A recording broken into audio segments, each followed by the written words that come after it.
अल्लाह के रसूल सल्लल्लाहु अलैहि वसल्लम ने मुआज़ इब्न जबल को आखिरी ज़माने में शाम का गवर्नर बना के भेजा। शाम का गवर्नर, आखिरी ज़माना था 9 हिजरी के बाद का।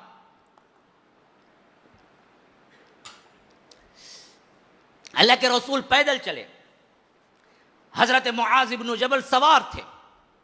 कहा कि अल्लाह के रसूल ये कैसी बेअदबी है, मैं सवार आप पैदल, या तो इजाजत दीजिए मैं उतर जाता हूं, या तो आप भी सवार हो जाइए, या आप सवार हो जाए मैं पैदल चलता हूं। कहा कि नहीं मुआज़, अल्लाह के राह में चंद नेकियां लेने का मुझे मौका मिला है तो मैं क्यों ना छोड़ दूं। रसूल जैसी शख्सियत मुआज़ की बात पकड़े चल रहे थे। अल्लाह के रसूल ने इजाज़त नहीं दी उतरने की, मुआज़ तुम बैठे रहो। यहां तक कि मदीने का बॉर्डर आ गया, यहां से अब शाम को निकलने वाले थे। और रिकाब में जहां पर क्या है, घोड़े के ऊपर रख के पांव रख के चढ़ा जाता है, उसे बोलते हैं रिकाब। जिस तरह क्या है गाड़ियों के लिए सीढ़ियां होती हैं, उसी तरह घोड़ों पे क्या होता है, उनके जीन के साथ रिकाब होता है जिसमें पांव रख के चढ़ते हैं। जब वहां तक पोजीशन आ गई और वो चढ़ के जाने लगे और अल्लाह के रसूल उन्हें बाग छोड़ के जाने लगे, कहा मुआज़ एक नसीहत करता हूं, याद रखो, क्योंकि मैं समझता हूं कि अगली मर्तबा जब तुम शाम से लौटोगे तो शायद मैं नहीं रहूंगा, मेरी कब्र पर से गुजरोगे। हज़रत मुआज़ धार धार रोने लगे। अल्लाह के रसूल ऐसे वक्त में मुझे जुदा करते हैं आप, मेरी तो शदीद ख्वाहिश है कि मैं आपके साथ रहूं। आप कहते हैं कि आपकी क्या है वफ़ात भी करीब है और मैं अगली बार आपको नहीं देख सकूंगा, और ऐसी हालत में आप कहते हैं कि शाम का गवर्नर बन के जाओ, मुझे नहीं चाहिए। लेकिन रसूल मैं आपके साथ रहता हूं। कहा कि नहीं मुआज़, मेरा हुक्म यही है कि तुम जाओ। तो मुआज़ ने क्या है पत्थर की तरह अपने दिल को बांध लिया। फिर ऐसे वक्त में अल्लाह के रसूल ने कहा कि मुआज़ एक आखिरी वसीयत तुम्हें मैं करता हूँ, जहन में रखना, क्योंकि तुम गवर्नर बन के जा रहे हो, बड़े बन के जा रहे हो, सब तुम्हारे माते हती में होंगे, तुम्हारे पास पावर है। अब देखो याद रखो, इय्याका व दाअवतल मज़लूम फ़इन्न बैनहु व बैनल्लाहि हिजाब। देखो मजलूम की बद्दुआ से बचो, मजलूम की बद्दुआ से बचो।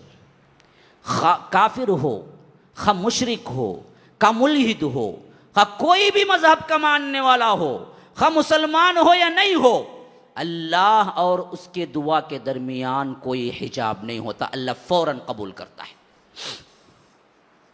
अल्लाह फौरन कबूल करता है मजलूम की बद्दुआ। ये नहीं देखता कि उन्हें काफिर है। जिन बीवियों को पीसते हैं शौहर, जिन ससुराली घरानों के अंदर बहुओं को तजलील किया जाता है, याद रखो वो मजलूम है। अगर उनकी निकली हुई अगर तुम्हें दुनिया में नहीं मिली तो वो आए सब मिलके अजाब की शक्ल में तुम्हें आखिरत में मिलेंगी। अल्लाह के पास देर है, अंधेर नहीं है। देर हो सकता है। जिन जिन घरों में बहुओं को लाकर जेठ और ननन के कपड़े धुलाए जाते हैं, जिन जिन घरों में क्या है काम वाली से बदतर सलूक करके भी क्या है उन्हें खाना तक बराबर नहीं दिया जाता है, जिन जिन घरों के अंदर आपको तमाम काम तकसीम होते हैं सिर्फ बहू के लिए, खुद अपनी बेटी ननन के लिए नहीं होता है, अल्लाह की कसम याद रखो, उनके जुबान से नहीं उनके दिल से निकलने वाली आह को भी अल्लाह बगैर किसी रद्दो के कत के कबूल करेगा। और वो आहें या तो तुम्हें दुनिया में बर्बाद करेंगी या आखिरत में। अच्छी तरह याद रख लो, जितने सांसें जालिम है ना, वो गुर्दे फेलियर होके मरती है, डायलिसिस खाओ भुगतो। हाँ क्यों नहीं करेगा अल्लाह। बेड में ऐसे पड़ाता है, मरते वक्त 3-3 4-4 साल कोमा में पड़ी रहती हैं। हाँ खलासत का भी होश नहीं होता है। ऐसे फिर आता है अल्लाह, फिर उसके बाद बुलाता है। अच्छी मौत नहीं देख सकते सासों की अमूमन जो जालिम है, अच्छी मौत नहीं देख सकते, खातिमा बिल खैर नहीं देख सकते। याद रखो, जाओ अगर नहीं है तो नोट करो अपने अपने खानदानों में। मैं कह रहा हूं अगर सही नहीं है तो फिर पूछो कितनों की हैं जो जालिमाना तौर पर अपनी जिंदगी में जुल्म करते करते उन्होंने क्या है अपनी जिंदगी बिता दी शौहरों की खातिर। आखिरी में वही सास कैंसर, वही सास गुर्दे फेलियर, वही सास बीमारों का मजमुआ, रगड़ रगड़ के मरती है, रगड़ रगड़ के कुत्ते की जो मौत होती है। वैसे अल्लाह यही दिखाता है, जुल्म करते हो ना भुगत के जाओ, यहीं भुगत के जाओ। सिर्फ यहां से खत्म नहीं, वहां भी लूंगा पूरा पूरा बदला फिर बाद में भी। हाँ हमने मामूली समझ रखा है मुआशरे को। अल्लाह देखने वाला नहीं है। अल्लाह तबारक व तआला जुल्म पे कैसे राजी हो सकता है? हमने खानदानों की बागदौड़ ही जुल्म पे रखी हुई है। खुद की बेटी होती उसको एक काम नहीं, घर में नई नवेली दुल्हन आती उसका पूरा किचन संभालना, ये कौन सा इंसाफ है? वो आई बीवी, तुम्हारे बेटे की बीवी बन के आई, तुम्हारे खानदान की नौकरानी बन के आई। किस शरीयत ने उन पर पूरे खानदान की जिम्मेदारी डाली? कौन है? लाओ एक हदीस पेश करो। खानदान की जिम्मेदारी किसने डाली? शौहर की इताअत की जिम्मेदारी डाली। हाँ, अखलाकी तौर पर सास ससुरे का कुछ ख्याल रख लेती है तो अच्छा है, अखलाकी तौर पर वो भी। कानूनी जिम्मेदारी नहीं, कानूनी जिम्मेदारी शौहर की है बस। लेकिन ये बदबख्त, इस पर अंधी पट्टी ऐसी बनती है कि जो माँ बोले करो जी वो, जो तुम्हारी बहन बोले करो जी वो, नहीं तो नाराज हो जाएंगे। तो याद रखो, तुझे माँ के नाराज होने का डर है, अल्लाह के नाराज होने का डर नहीं। अल्लाह तबारक व तआला छोड़ दे, अल्लाह तबारक व तआला इसको माफ कर देगा, अल्लाह तबारक व तआला इस जिंदगी से रफ़ो दरगुजर कर देगा? नहीं, अल्लाह अपने तौर पर कोताही गुनाह होता है तो माफ कर सकता है। तुम्हारा इनफरादी गुनाह था, अल्लाह कहता है कि मैं चाहूं तो माफ कर दूं। लेकिन बंदों का जुल्म था, गुनाह था, बंदे जब तक नहीं माफ करेंगे अल्लाह भी माफ नहीं करता। अल्लाह नहीं माफ करेगा जब तक के बंदे नहीं माफ करते। इसी से हमने देखा है बहुत से मरते वक्त सासों को एहसास होता है तो बहुओं से माफिया मांग के मरती है। मैंने बहुत जुल्म किया था, आज पा रही हूं, बहू माफ कर दो। उस वक्त माफ नहीं करके क्या करेगी बहू भी? माफ कर देती। हाँ, हमने बहुत देखा है, पढ़ा है। मैं ये नहीं कहता कि क्या है, सब ऐसे हैं, लेकिन आज का कल्चर ही ऐसा है। ये जुल्म जियादती ना होते हुए तलाक, जब चाहे जो चाहे।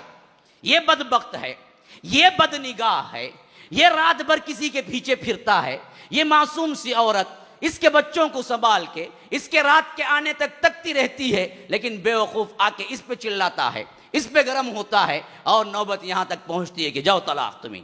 अब रोती धोती मां की दहलीज पे आ गई, पुरसा ने हाल कोई नहीं, पैसा कहां से आए, बच्चों को कौन पढ़ाए, इसको कौन देखे। फिर मुआशरे में इंतशार, फिर मुआशरे के अंदर बदकारियां फूटती हैं।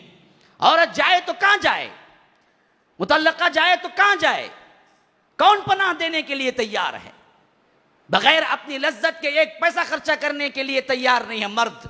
आज का इतना गिरा हुआ मर्द है, वो क्यों इसको पैसा देगा रहम करम पे? नहीं, तो अपनी इस्मतें लूटती हैं, अपनी इस्मतें लूटती हैं, अपनी इज्जतें खोती हैं, मुआशरे में अनारकली पहलती है, मुआशरे के अंदर बेहयाई फैलती है, मुआशरे के अंदर क्या जिना फैलता है, फिर इनकी भी अपनी कुछ बनती है।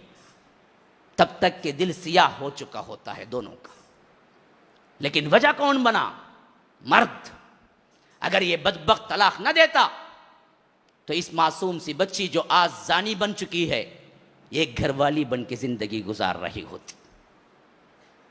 इसने शुरू किया था। अल्लाह छोड़ देगा इसको? अल्लाह माफ कर देगा इसको? क्या सोच रखे हैं अल्लाह के बाद? अल्लाह जालिम के सपोर्ट करेगा? मजलूम से अल्लाह तबारक व तआला छोड़ देगा? फिर तो अल्लाह इंसाफ वाला कहां रहा? अल्लाह के इंसाफ का तकाजा है। अल्लाह की कसम खा के कहता हूं, दोबारा कहता हूं, सहबारा कहता हूं, अल्लाह के इंसाफ का तकाजा है। अल्लाह मुंसिफ है। इसके लिए जरूरी है कि इन बदबख्तों को अल्लाह तबारक व तआला जहन्नम का अजाब का मजा चकाएगा। मामूली नहीं है। तुम रोजेदार बन जाओ, लेकिन तुम बीवी के साथ क्या करते हो अल्लाह को मालूम है। तुम तहज्जुद गुजार बन जाओ, तुम लोगों के सामने बड़े नमाजी बन जाओ, लेकिन मामलात में तुम सही नहीं हो तो याद रखो अल्लाह तबारक व तआला के पास से छुट के नहीं जा सकते।